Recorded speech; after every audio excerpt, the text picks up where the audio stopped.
এবং যত রকম ম অক্ষর আছে সব ম অক্ষরে এরা পিএইচডি করেছে। একটা শুনি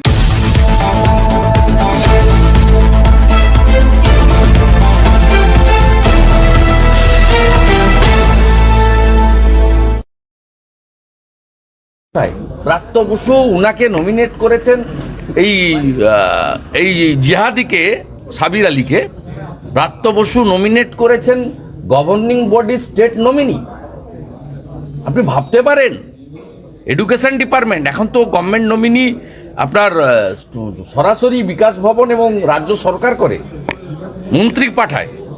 ভাবতে পারছেন তার কোনো ব্যাখ্যা জানা নেই। আপনার কলকাতার মেয়র আরেক মন্ত্রী, তিনিও অনেক বড় বড় ভাষণ দেন।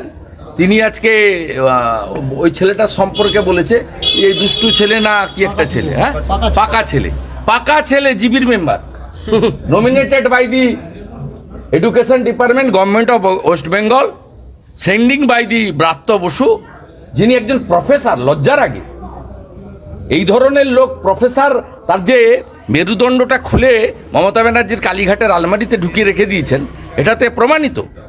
আর মমতা ব্যানার্জি নিজে দায়িত্ব এড়িয়ে যেতে পারেন না, কারণ তার সরকার এই সাবির আলীকে গভর্নমেন্ট নমিনি করেছে।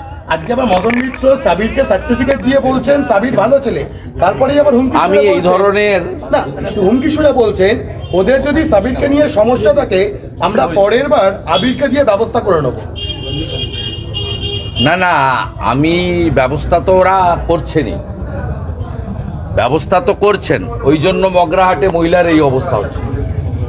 ব্যবস্থা শুধু মহিলাদের বা বিরোধী দলের নেতাকর্মীদের নয়, নিজের দলের লোকেদের মধ্যেও তো ব্যবস্থা হচ্ছে।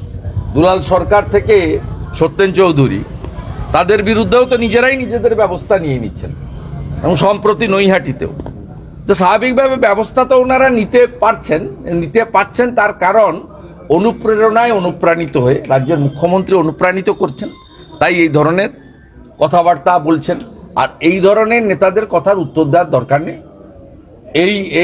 এই লোকটি গতকালই বলেছিল যে আমাদের পার্টিতে মানি ট্রানজাকশনের ভিত্তিতে সব হচ্ছে। কেউ অফার করেছিল যে 10 কোটি টাকা দিতে, উনি মন্ত্রী হতেন, উনি যদি মন্ত্রী না হতে পারতেন 10 কোটি জলে যেত, আর মন্ত্রী হলে 20 কোটি কামাতে পারতেন। তো উনি কালকে এই ধরনের কথা বলেছেন যে কোম্পানির একমাত্র ক্রাইটেরিয়া এক্সচেঞ্জ অফ মানি, তা সেখানে এদের সম্পর্কে কথাবার্তা বলে লাভ কি? আর ওই নেতার সম্পর্কে আমি বলবো না, কিন্তু ওদের এই আলীদেরকে বা আলামিন মণ্ডলদেরকে সাপোর্ট করতেই হবে, কারণ এরা 100-র মধ্যে 99টা ভোট এদেরকে দেয় বলে এরা এই কামারহাটি থেকে যেতে। একে যদি নমিনেট করবে কিনা মালিক জানে কোম্পানির, তা যদি নমিনেট করে কামারহাটির হিন্দুরা তো ভোট দেবে না, হিন্দু ভোট ভাগ হয়ে যাবে। 60% পাবে বিজেপি, আর 40% মানসবাবুরা আছে ভোট কাটার জন্য নেবেন, মানস মুখার্জিরা। সিপিএম এর তো এটাই কাজ, হিন্দুদের ভোটটাকে কেটে এই অপশক্তিকে পশ্চিমবাংলায় বাঁচিয়ে রাখা। মাকু এবং সেকুদের কাজ হচ্ছে এটা। ঠিক আছে, আমার অনেক কাজ, আমি অনেকগুলো জায়গায় যাবো, মুরলীধর সেন লেনে স্বপনদার বাড়ি যাবো, দমদমে শেষ করবো।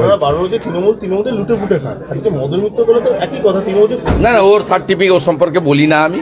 এদের বহু গুণ আছে, এরা একাধিক গুণে গুণান্বিত, এবং যত রকম ম অক্ষর আছে সব ম অক্ষরে এরা পিএইচডি করেছে। একটা শুনি একটা লাস্ট